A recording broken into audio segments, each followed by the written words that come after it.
அது ஒரு மியூசிக் வரும். ரொம்பவே சூப்பரான ஒரு மியூசிக். எனக்கு ரொம்பவே பிடிக்கும் அந்த மியூசிக். நம்ம வீடுகளை எல்லாம் ராத்திரி நேரத்துல ஓடியது என்னன்னு பாத்தீங்கன்னா சீரியல் தான். சோ சீரியல் பார்க்காத வீடுகள் யாருமே கிடையாது. சோ இப்போ ரீசெண்டா இருக்கக்கூடிய ஜெனரேஷன் எப்படின்னு தெரியல. ஆனா ஒரு 5 வருஷத்துக்கு முன்னாடி பாத்தீங்கன்னா சீரியல் அப்படின்னு சொன்னாலே நம்ம அம்மாமார்கள், நம்ம தங்கச்சி, அக்காமார்கள் எல்லாருமே ராத்திரி ஒரு 7 மணில இருந்து ஒரு 10 மணி வரைக்கும் சீரியல் பார்ப்பாங்க. வேலைக்கு போகாதவங்க காலையில 9 மணில இருந்து நைட்டு 12 மணி வரைக்கும் சீரியல் பார்க்கக்கூடிய வீடுகளும் இருக்கு. நானும் சீரியல் பார்த்திருக்கேன்.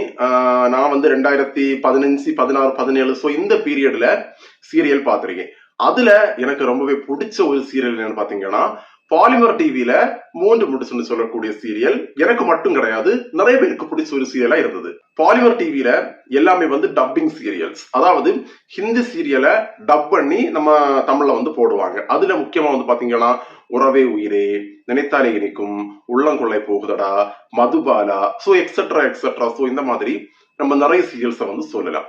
இதுல மக்கள் எல்லாருக்குமே பிடிச்ச ரொம்ப அதிக எபிசோடுகளை கடந்து ஓடின ஒரு சீரியல் என்னன்னு பாத்தீங்கன்னா 3 முடிச்ச சீரியல். இந்த சீரியல் ஏன் ஸ்பெஷல், எதனால இந்த சீரியல் மக்களுக்கு ரொம்ப பிடிச்ச சீரியலா இருந்தது, எதனால இந்த சீரியல் அதிக எபிசோடுகளை கடந்து ஓடிச்சு, மத்த சீரியலை கம்பேர் பண்ணும்போது 3 முடிச்ச சீரியல் ஏன் வந்து ரொம்ப ஸ்பெஷலா தெரிஞ்சது அப்படிங்கறத பத்தி நான் வந்து பேச போறேன்.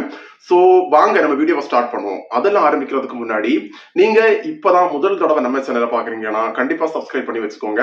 பெல் ஐக்கானை கிளிக் பண்ணி வைங்க, ஆல் நோட்டிபிகேஷன் செட் பண்ணுங்க. வீடியோ ஃபுல்லா பாருங்க. பார்த்துட்டு உங்களுக்கு பாலிமர் டிவில எந்த சீரியல் நல்லா பிடிக்கும் அப்படிங்கறதையும் 3 முடிச்ச சீரியல்ல உங்களுக்கு யாருடைய கேரக்டர் பிடிக்கும் கண்டிப்பா கமெண்ட்ஸ்ல வந்து ஷேர் பண்ணுங்க.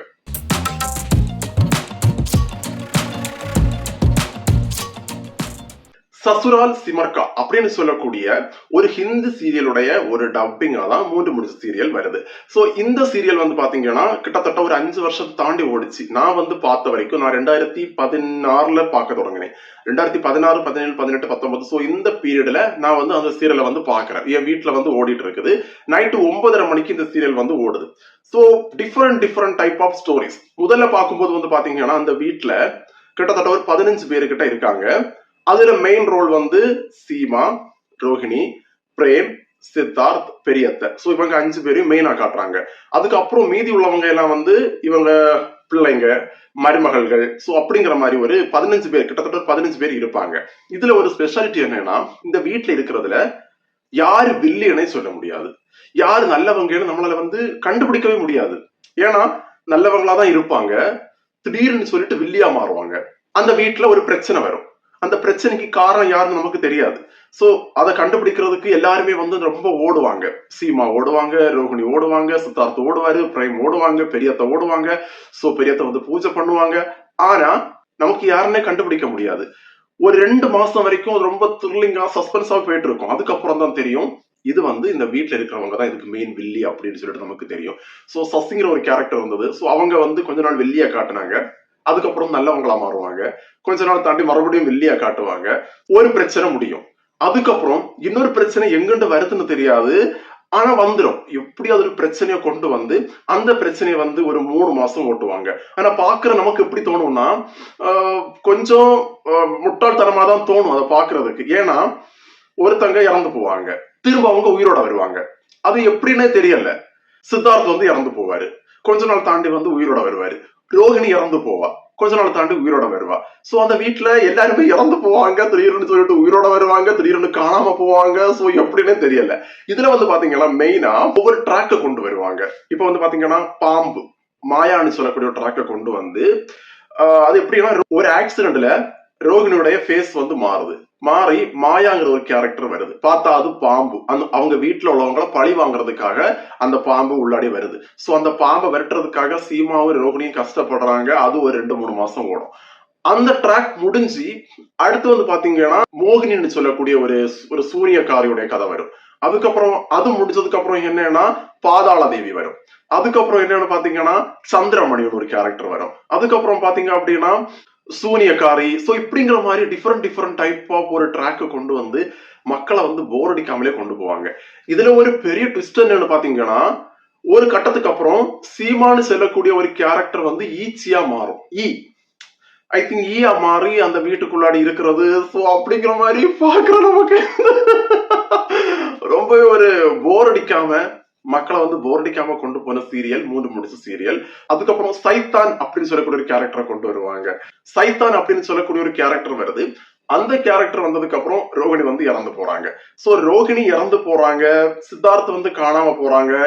ஒரு சீன்ல வந்து பாத்தீங்கன்னா எல்லாரையும் பானைக்குள்ள அடைச்சு வைப்பாங்க. ஏன் அப்படின்னா, இப்போ வந்து ரோகிணின்னு சொல்லக்கூடிய கேரக்டருக்கு வந்து இன்னைக்கு நடிக்க வர முடியாது, எனக்கு வந்து ஒன் மந்த் பிரேக் வேணும் அப்படின்னா அவங்கள வந்து பானைக்குள்ள அடைச்சு வைப்பாங்க.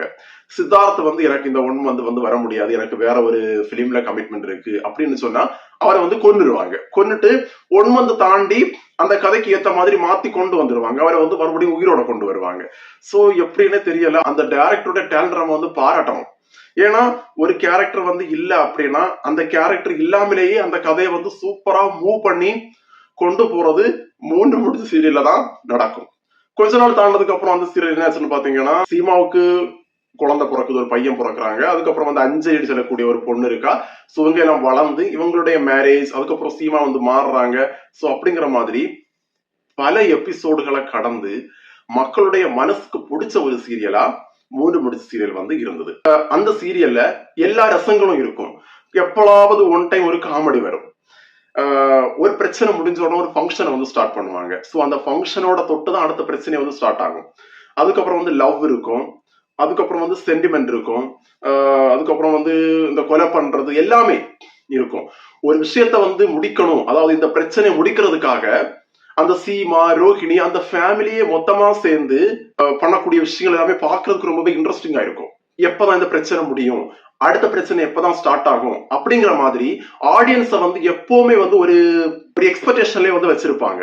மூன்று முடிச்சு சீரியலோட இன்னொரு ஸ்பெஷாலிட்டி என்னன்னா, மத்த சீரியலை மாதிரி ஒரே கதையை அப்படி மூவ் பண்ணி கொண்டு போக மாட்டாங்க. கதைகள் மாறி மாறி வரும். இப்போ நம்ம தமிழ் சீரியல்ல பாத்தீங்க அப்படின்னா, ஒரு குடும்பத்தை அழிக்கிறது, ஒரு குடும்பத்தை பழி வாங்குறது, ஒருத்தனுடைய பொண்டாட்டை அடைய நினைக்கிறது, சோ இந்த மாதிரி தான் சீரியல்ஸ் எல்லாம் காமிப்பாங்க. ஆனா இதுல அது இருக்கும், இருந்தாலும் ஆனா பாக்குறதுக்கு வித்தியாசமா இருக்கும்.